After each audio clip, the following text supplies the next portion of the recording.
All right. Well, good morning. Thanks for coming. We want to give you a good update on the status of the preparation that we're taking for the forecasted high flows that are expected to come down the Big Sioux River and Skunk Creek. Thought we'd take a minute this morning to just give you a tour around the city as and some of those key flows that we were informed of yesterday to kind of help you frame up why we're here. So to start with, on the Big Sioux River, and the Big Sioux River watershed starts in Watertown and ultimately has several thousand acres of land that will ultimately melt and flow into the Big Sioux River and reach Sioux Falls. We're forecasted that there's a 50% chance that we're going to see about 28,000 CFS. What that means is that's high flow, but to put it into perspective for you is that really since 1969, you know, the majority of those high flows down in the Big Sioux River have been in that 16,000 to 20 range. So this is going to this has the potential to reach some of those high flows that we've seen in 1969 that actually hit 41,000 CFS.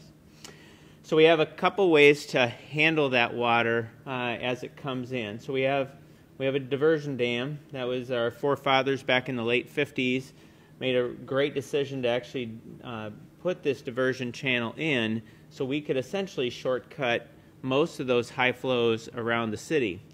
The way the old river channel works is that the Big Sioux River flows down here, down by Yankton Trail Park, up through the falls, and out of the city. Okay? And so when these high flows start to come through, we'll begin to send the majority of the water down the diversion channel, but we'll have to send water down the original channel for some technical and engineering reasons on the condition of that dam and backwater north of this area. We got the second contributing factor here, and it's not normal to have two rivers peak at the same time or within a day. So we've got Skunk Creek, and Skunk Creek's watershed's much shorter. So Skunk Creek actually starts in Brant Lake just north of Chester, and we're expecting those flows on Skunk Creek to pass through here and bring us about 10,000 CFS. Yesterday, we're fortunate to have the Civil Air Patrol fly between this confluence dam and Brant Lake, and there's a lot of water that's already out of the banks, and there's a lot of snow to melt yet too. So from what it's looking like, the forecasters are getting us ready for a significant amount of water coming down the Skunk Creek watershed and the Big Sioux River, and ultimately that's why we're here to start to prepare. If we start to blend these flows of 10,000 CFS, and we could see as high as 8,500 CFS, that would put us down here in about 18.5, or very close to the level of flow that we just had this last weekend. That would go around the south end of the city and out. So hopefully, and then as they marry up, we could see cumulative flows of about 38,000 CFS going under the Cliff Avenue Bridge and then out of town, and eventually will work its way down to the Missouri River. So hopefully that gives you some perspective of the size of the two different watersheds, how we'll manage the water as it starts to come through. One of the key factors is the levee experts, the Army Corps of Engineers. They're sending two people that really provide technical assistance, but they'll also help train up a team of about 6. So when we start to see these high flows come through, we'll have different people 24/7 driving the tops of those levees to make sure that the integrity of those levees are rock solid as we work to pass these flows through. To give you a little sense of the structure, and so the city of Sioux Falls invested into an emergency operations center and has used this process for a number of situations over the years. It has a planning section, so they start to really plan and forecast what are some of the issues. There's an engineering section that starts to develop solutions. Then there's a logistics piece that they procure supplies, materials, and then there's an operations. They actually carry out the work. And then what you're doing today is Sandy Frenson leads this operation. It's the PIO, it's the public information. So really those 5 components, you'll see a lot of work happen over the course of the next really 7 to 12 days to make sure that the City of Sioux Falls is taking every precaution necessary to protect the city and its property. We did talk a little bit about the Army Corps of Engineers. Some of the things outside of trying to keep the levee integrity system in check, they'll also provide us technical assistance for in certain areas where we can provide protection to some low-lying neighborhoods that are in the floodplain. We'll share with them the elevation of protection that we need, and then they can help advise us, do we use sandbags, do we use concrete jersey barriers, do we use HESCO bags, etc. So we're looking forward to having them in town because they do this all the time, so they can provide us a great amount of insight. We also have a team right now that's has just finished identifying the level of protection we need for the public utilities. And so for those key wastewater lift stations, we're updating that. We're going to fortify a number of those lift stations, and then we'll transition into kind of finalizing those low-lying neighborhoods and some of the steps that we can take to provide protection.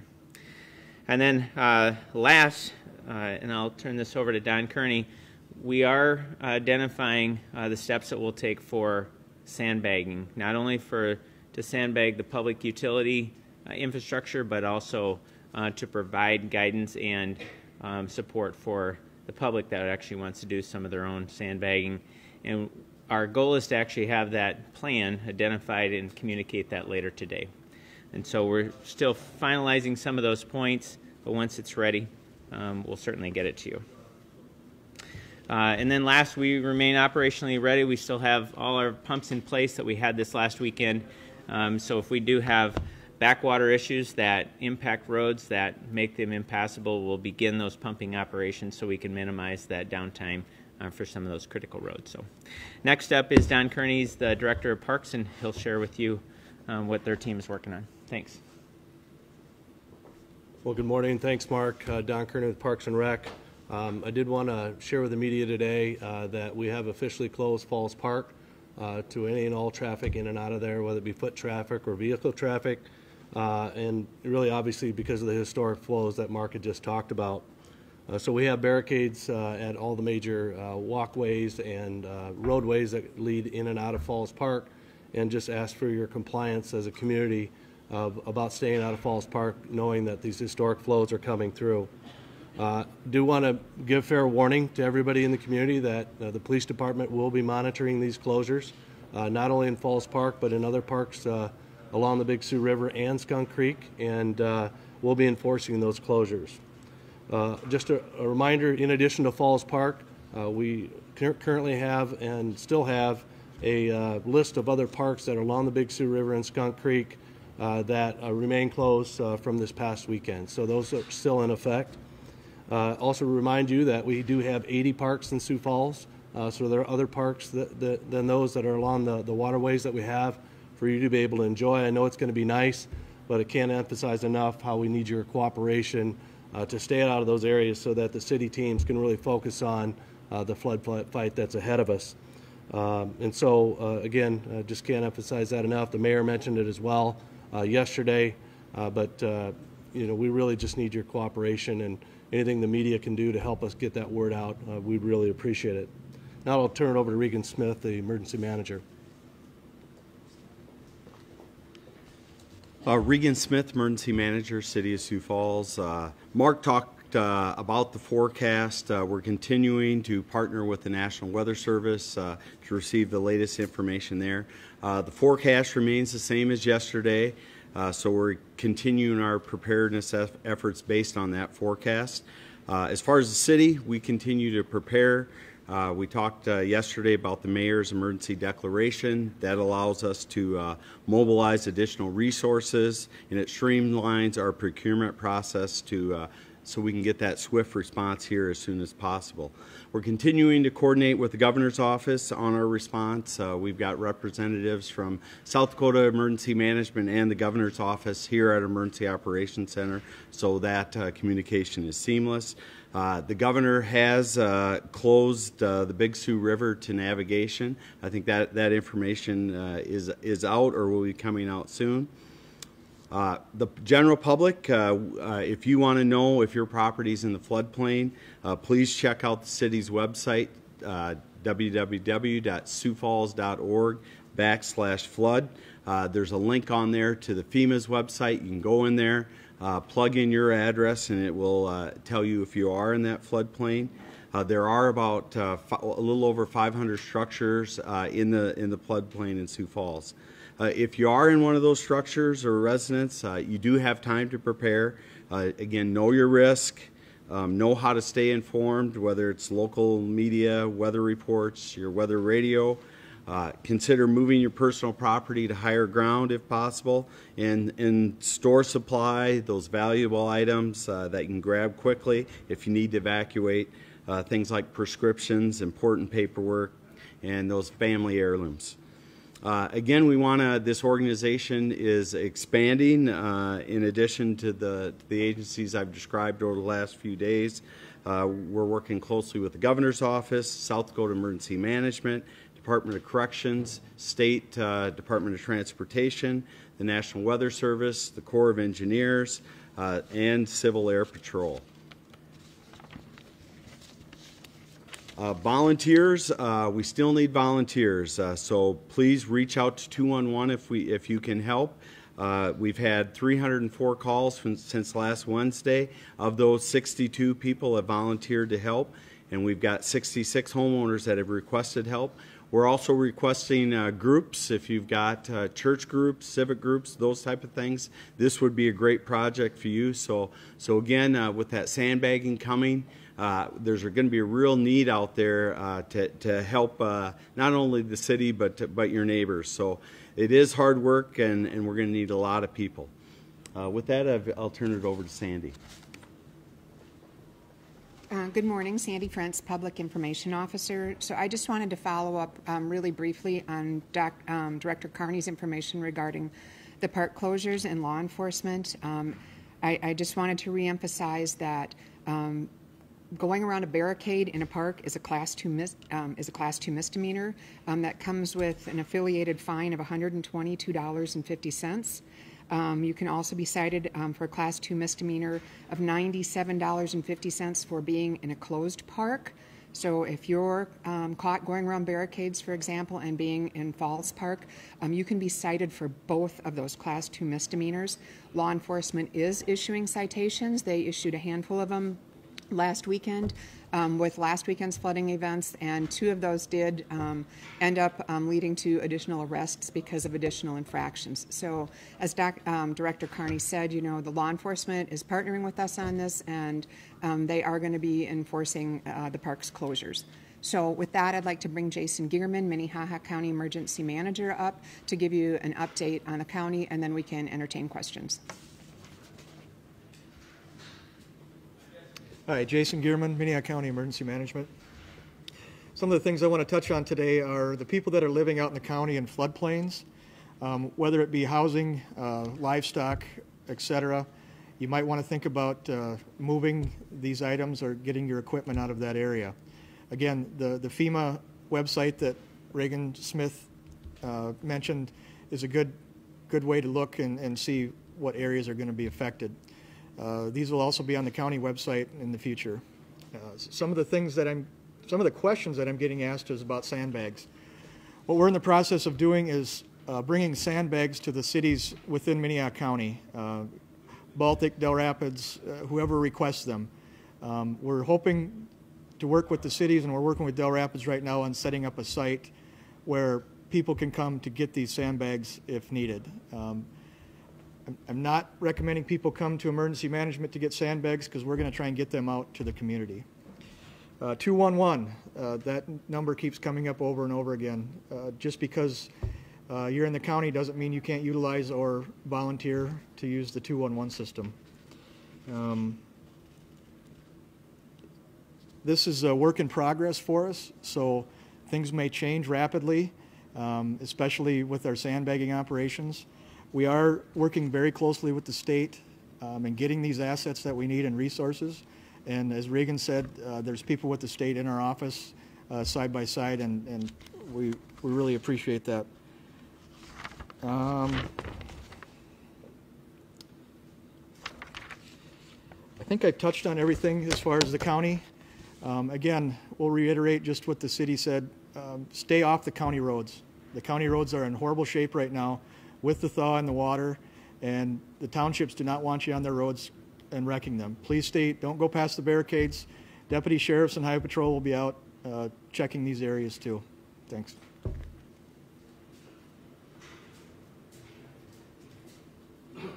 So are there any questions that you would like to direct to any of us here yet today? When was the last time Falls Park was closed in this manner? We're not aware of Falls Park being closed in its entirety like we've just done. There have been some partial closures over the years for a variety of different reasons, but this is the first one that we're aware of where it's been a complete closure.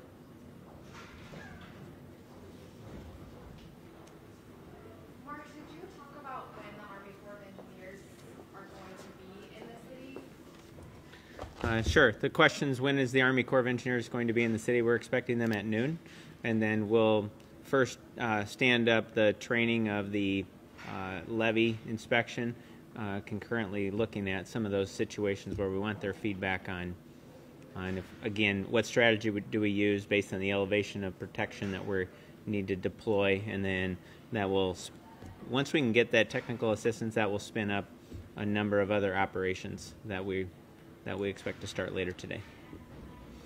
Other thoughts, questions? We've seen it happen in Nebraska. What's the concern of the levee breaking here, or if it does happen, what's the outlook on that? So the question is, what's the outlook if the levee breaks? That's the key reason to actually have the Corps of Engineers here. And we're fortunate that we just went through about a 12-year levee raising project, and so between the state of South Dakota, the city of Sioux Falls, and the federal government collectively worked together, invested about $65 million to raise and fortify not only the levees but the spillways. And so we have a high degree of confidence in our levee system based on recent construction practices. We also, those levees are inspected every year, everything from trees to varmints to anything of that nature, and we check off those items accordingly so we can appropriately maintain them on an ongoing basis. But we're confident in our levee system. But if there becomes a breach, that's why the Army Corps of Engineers will train a team of people that you'll see driving the tops of those levees, and we'll start to look for anything that might impact their integrity. Okay. I also wanted to clarify about sandbags. You guys said that you are finalizing a plan today and should release something this afternoon. And does that include for homeowners? It does. And so I would expect, in a matter of hours, we'll have a plan that we can communicate of location, quantity, so people can, if they need, and I would say if you're in the floodplain, start to take appropriate measures to protect your property. We'll have those details laid out for that at that time. What's the latest information for, call it target date and time, 7 o'clock Sunday, or, I know it's hard to pinpoint, but when is it we're going to start seeing effect? Yeah, let me, if I can just go back to my notes here quickly.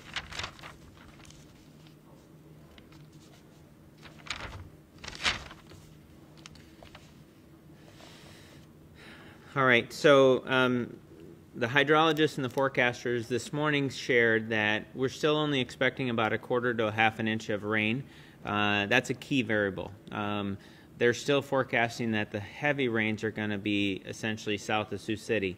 If that band of rain moves north, that's going to be, in some cases, could be a game changer for us that will add on to what they today forecast can be in that 5 to 8 inches of water that's essentially in the watershed north of us. Right now they're they're forecasting for the skunk to come through on Sunday, Monday time frame, and they're forecasting for the Big Sioux River to come through starting on Tuesday.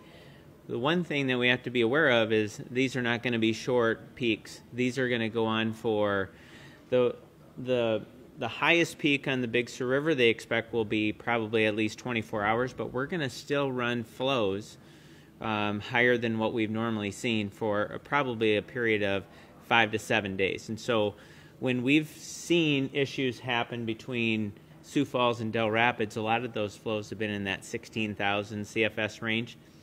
The hydrologists are getting us prepared that even though the peak, if this is a 50 percentile peak that'll hit that, they're still preparing us that we could see 20,000 CFS for 4 or 5 days.